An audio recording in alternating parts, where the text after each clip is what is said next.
to episode 6 of season 1 of our show, The More We Get Together, Conversations That Build Bridges, otherwise known as the Itsy Bitsy Zoomcast. We are so happy to have our guests here tonight, and I just want to share a story of how this episode came to be.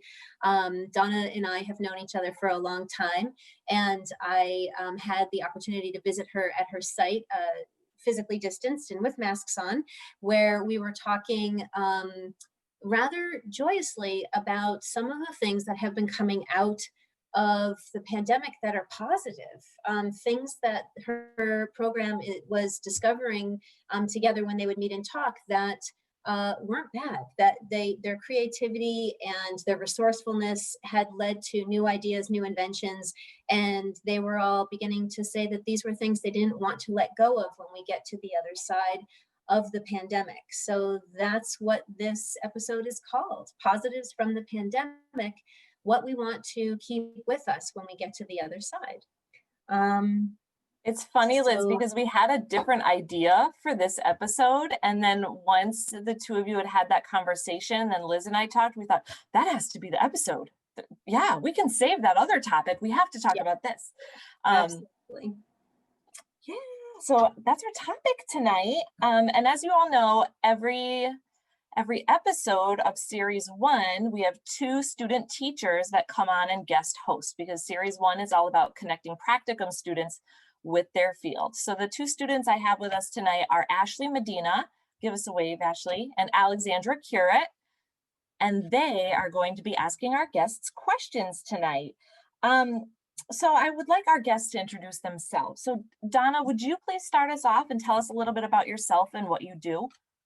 Sure, thank you for having me. My name's Donna Danette, and I'm the co-creator and executive director of the Children First Center in Granby. We started off as a small nonprofit center in 1999 and have grown tremendously in the past 20 years. We have 1 toddler classroom, 3 preschool classrooms, a private kindergarten where actually Ashley is doing her practicum, and an OST program which is currently supporting remote learning. We're really passionate about nature-based learning experiences and outdoor education and social emotional development. So not only have I employed HCC alums and hosted students for observation hours and practicums, but I actually took classes at HCC as well. I love that. Fantastic. I love that. So Cindy, I'm so glad you're here tonight. It's awesome to see you and your smile. Can you introduce yourself and tell us about yourself? Sure. My name is Cindy Soriano. I am a preschool lead teacher at the People's Institute in Northampton, Mass. I currently work with 4.5, 5-year-olds. I love what I do.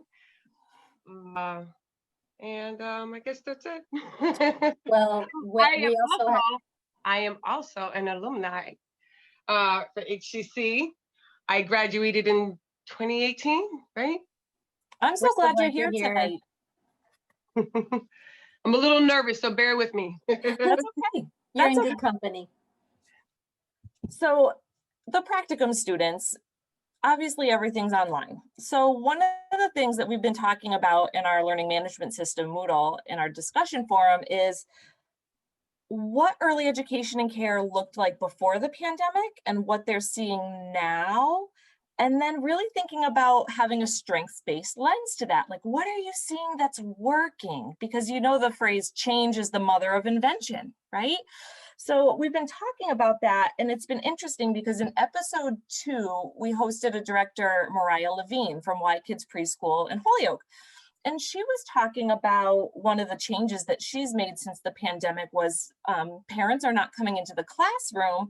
So every day the children have been letting her know what happened in their classroom, and they were putting it all onto a whiteboard, and she was really letting the children dictate so that they could be sharing directly with the parents what they remembered from the day. So I happen to be a parent of a preschooler in her program and a former preschool teacher. So at first I was like, oh, I'm not going in the classroom. Like, how am I going to know all about her day, right? But I've seen this really cool change in my daughter where she now has taken ownership of telling me about her day. And she's so much more prepared and reflective about what she did and who was there. And she has more details because she's not relying on her teacher to tell mom all about the day. She's not standing there holding my hand with her lunchbox while the adults way up there talk about her day. It's her talking about her day. So like, as a parent, I've got to see that really positive. Now I'm like, oh, maybe I don't need to go in the classroom, right? Like, I actually really like that she has this opportunity to take ownership and tell me about her day.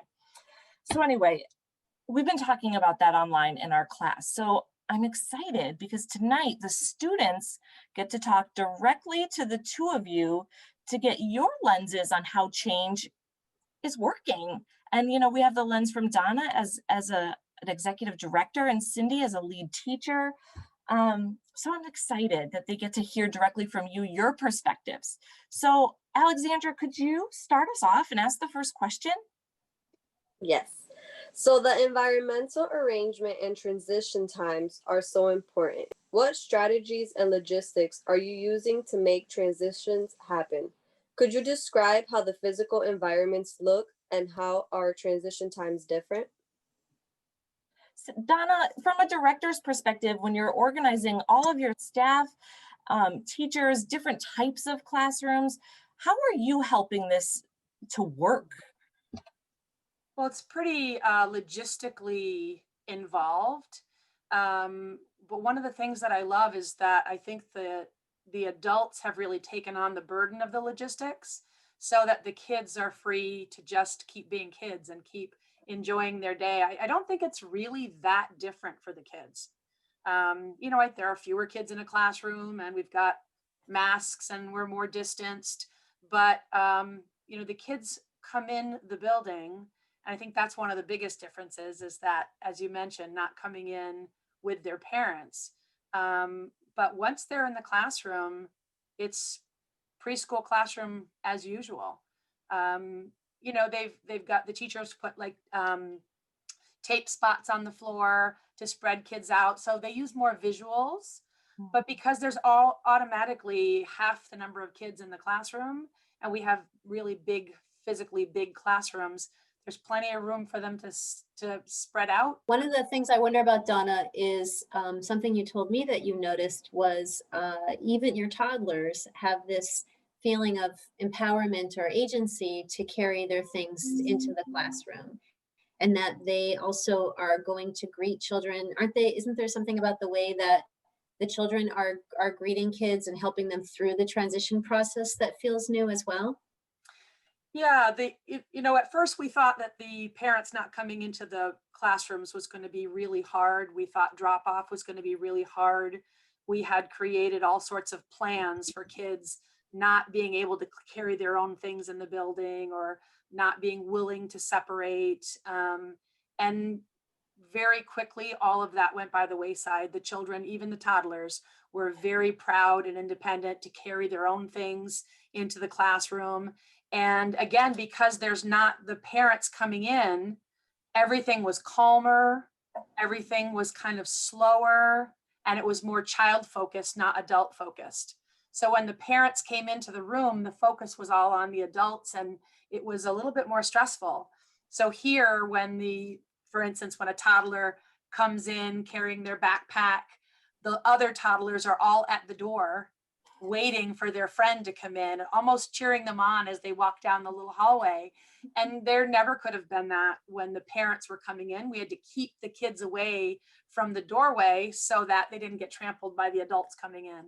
And all that's gone. It's really, really wonderful. It's one of the things that the teachers feel very strongly, that we find a way to keep some of that on the other side. I think that's amazing, you know, their agency, their independence, their inclusiveness. And I'm thinking about the other end of the day, pickup. So for me, my daughter has to walk down a pretty lengthy hallway to get to me from where they leave their classroom and then come to their parent at pickup. And And it's such a cool moment in the day when she turns that corner and sees us and she's like, and so excited to tell us about her day, to the point where, like, if my husband and I are both available, we're like, no, I want to pick her up. No, I want to pick her up. Because it's just such a cool moment when you just see her face beaming and you're reunited. And then she's ready to tell you so much. And I think just the drop off and the pickup change has become a little bit more magical for the parent, whereas I was worried I was going to feel like I lost something, but I feel now that I've been given something, whereas I get to see a different side of my child. She's been given independence, she's been given a voice. So where I thought I would feel loss, I feel a gift.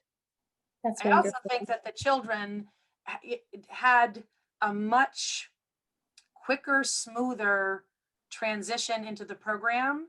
So they got over their separation sadness much, much faster, not having the parent come into the classroom. Their independent skills just soared really quickly. And the teachers talk about just how nurturing the arrival and departure sequence can be without the addition of the parents, the hubbub of parents coming in and out and collecting their things. The teachers are really able to control the atmosphere in a way that's children focused and not think adult.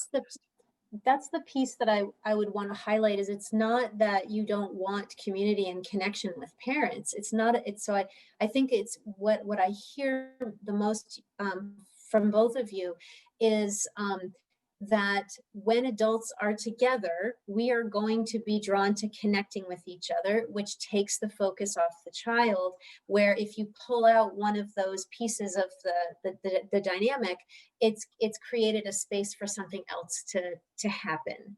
And so it's not, we don't want parents around. It's that something magical has happened because of this. And and then the question is, how do you continue to encourage community and having parents feel incredibly involved and connected if they're not entering the building? But I wonder, for Cindy, how has it been for you? What are transitions like? How is it greeting children at the beginning of the day? Does this feel like it happens for you as well, or is it a little different? So I want to harp on the arrival time. So before pre-COVID, arrival time was pretty flexible. You know, children were coming and going a little after, you know, we usually start our day at 8:30 before the, you know, COVID. And they would come in, students, sometimes I'll have students come in about 9:30.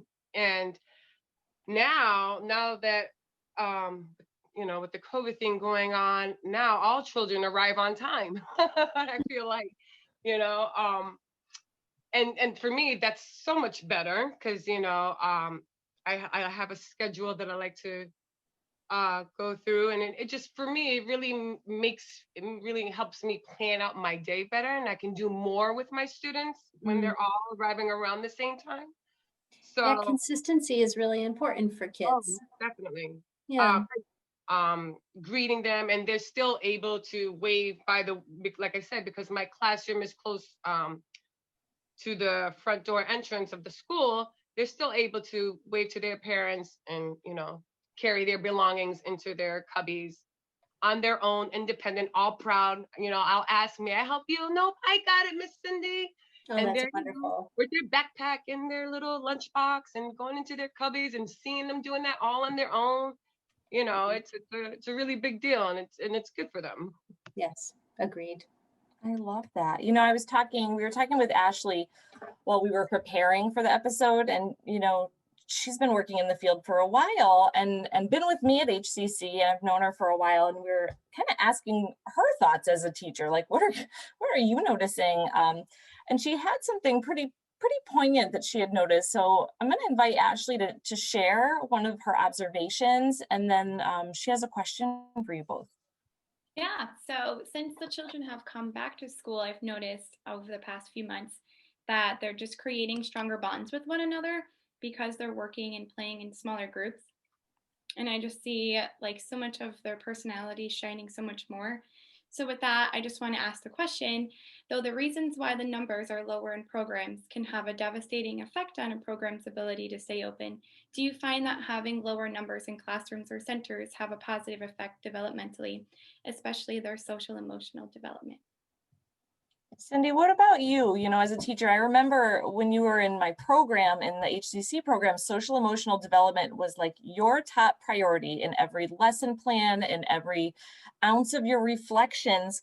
Yes, academics and all that was important, but you were all about social emotional development. So what are you seeing? I am seeing tighter bonds. I am seeing more, relationships building with each other, with the students in my classroom. Are you noticing the quality of their play has changed, Cindy? Is there a way that the way they're connecting or something that feels different now in this time? I want my children, because as I say in my classroom, we're a family. We all Mm. want to get to know each other, learn from each other, grow with each other.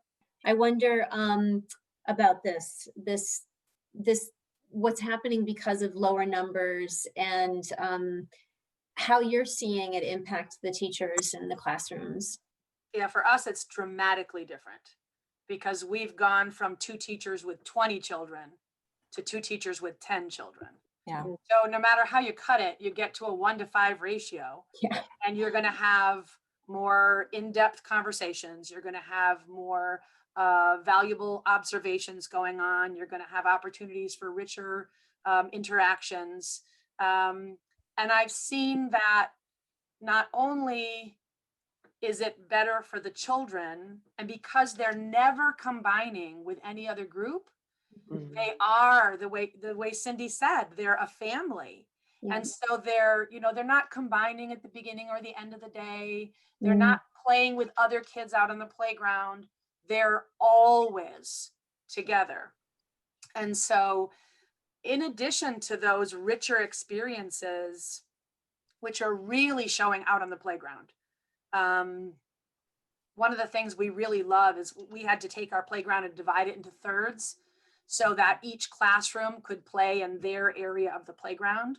And Mm. so each of the thirds has a different kind of theme. So one is the mud kitchen, and another theme is around the sandbox, and the third is focused on like a hardtop area. So it's got arts and crafts, and it's got more table activities and the ride on toys and some musical instruments. And so they have different characteristics, and the staff will rotate, the classrooms will rotate through those thirds. But the mud kitchen, which used to really not be used well at all, because they're spending such huge amounts of time there in a self-contained group, they've made incredible structures. They've got a huge fort that they've built. They've lined the stream with rocks and made bridges. And so the kind of almost project base has come out of it, driven by the children. The children have driven these ideas and just gone deeper and longer. It's long-term projects. But the other piece of it that I'm seeing is that the workload for the teachers is cut in half.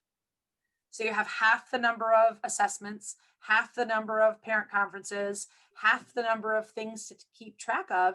And even though there's a high pandemic kind of stress level, once the kids are all arrived and they close that classroom door and throw the windows open for fresh air, they're just really happy in the classrooms or outside. They're really enjoying themselves in ways that are just magical. Like if we can afford to keep this kind of ratio.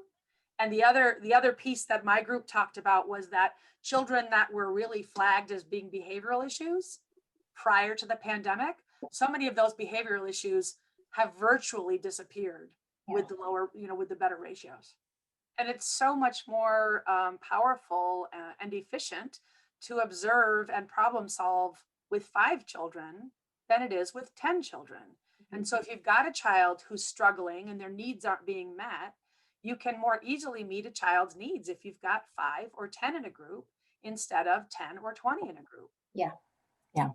So as far as materials go for Donna and Cindy, when you're thinking about what to put in the room and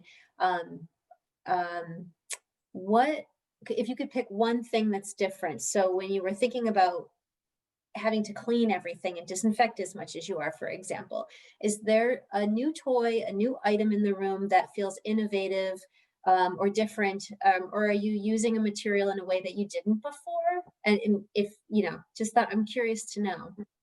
Definitely at the beginning when we were getting our feet, because we've been open since July. We were, I think Ashley will agree that we're kind of the queens of cardboard. Oh, So, when we read the guidelines, the original guidelines, we kind of honed in on this one piece that said, paper and cardboard does not need to be cleaned. And we said, that's a cool thought. And so we took everything out of dramatic play and said, how can we create dramatic play in cardboard? And so I think, Ashley, were you the one that made the castle, the big castle? yeah, I had made a castle, and then underneath our loft, because we have a loft in our common room area where the school agers are, I created a submarine. Right now I have an RV for our camping forest theme in our classroom for kindergarten. And then just other people were creating such like magnificent like structures. Like one of our coworkers had made like a fairy garden house. And then there was like a microwave that they had made, or like an oven.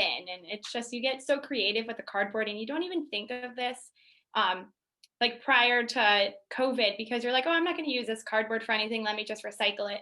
But now you just have like all these like reusable materials that you have. And you're like, let me just get as creative as I can.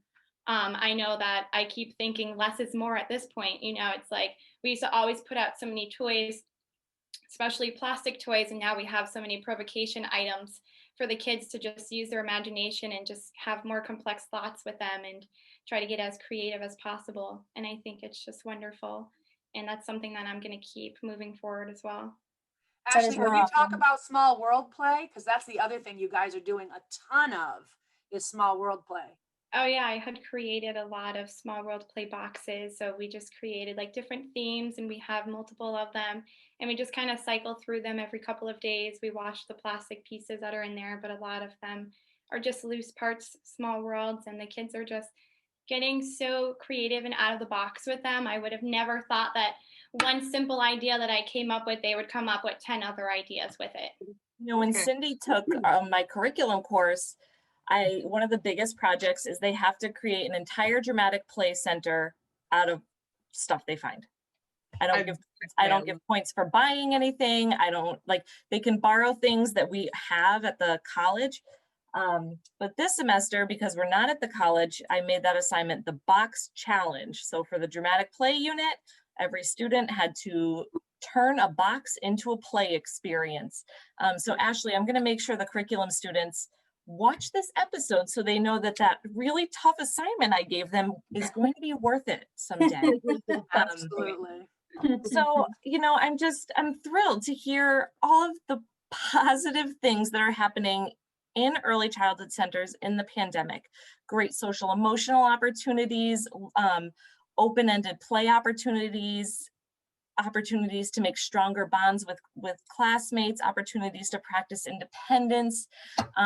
What I want to say is I'm just thankful for your meaningful thoughts, your perspective.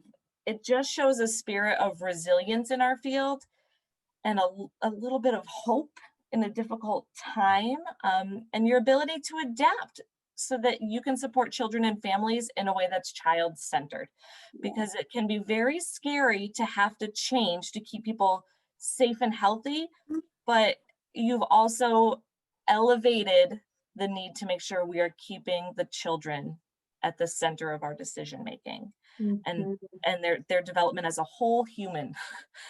So thank you for that.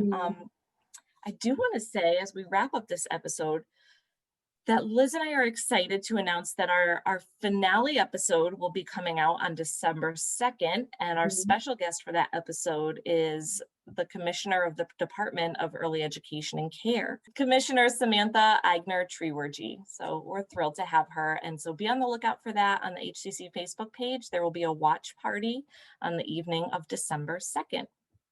That's exciting. We're very excited about that. Yes. We're just thrilled every episode. And clearly with this one, we could have talked for another hour about this, this particular topic. I feel like this could be a whole series in itself. But thank you all for being here. And I want to thank the students for all the hard work they put into preparing these episodes and the recordings. And I want to thank the Holyoke Community College marketing team who does all their amazing edits and the promotion for our Itsy Bitsy Zoomcast. And thank you to everyone who watches our Zoomcast and shares it with others. And a very special thank you to Donna and Cindy for being here tonight and being our special guests. It was just a pleasure to have you on and have this conversation with all of you. And we always like to close with a Mr. Rogers quote. And so here it goes. Constancy of care. Perhaps that's all we can hope to find that doesn't change, but what a lot that is. So with that, I bid you all a good night. And we look forward to seeing you again sometime soon. Thank you for having me. Thank you for having me. You're welcome. It was lovely to have you.